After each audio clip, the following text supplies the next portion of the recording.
hamstring developer, also called the Glute-Ham raise, is a unique piece of equipment for training the posterior chain. If you have access to it, it is one of the best exercises you can perform for the hamstrings. Adjust the machine appropriately so that your feet are between the supports and your knees are pressed into the half circle pad. Lower yourself completely, first allowing only your knees to bend while keeping your hips straight. Once your legs are completely straight, then flex at the hips and lean forward. On the way back up, extend at the hips only while keeping your legs straight.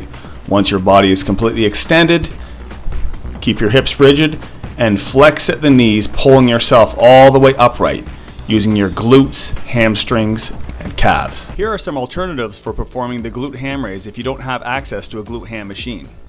Make sure that you have a folded mat or some other sort of pad under your knees and secure your feet under a bar or against a wall.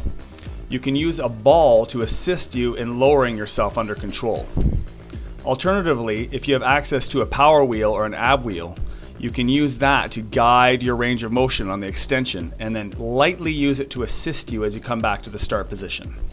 This is more challenging than it looks, and at first you may need to help with your upper body significantly. An alternative for assisting the movement is to use a band overhead and slightly behind you.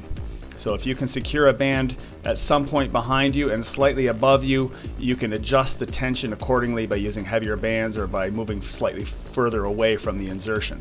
And this will assist you in performing the full range movement by taking a little bit of the weight off as you lower yourself.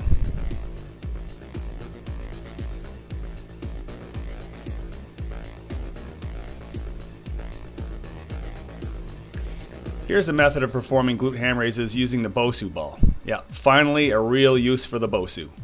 So secure your feet against a wall or against a platform.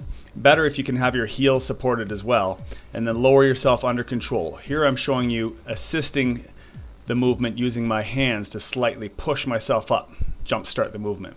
But if you can secure your feet under something behind you, and you can brace your toes or your heels under something solid, you shouldn't need to use your arms at the bottom. It's still very challenging, but if you're well secured at the feet, the better anchored your feet are, the more you should be able to do this without assistance. Now, that's the ideal progression towards doing this on a pad or a Bosu without the assistance of a band or your upper body.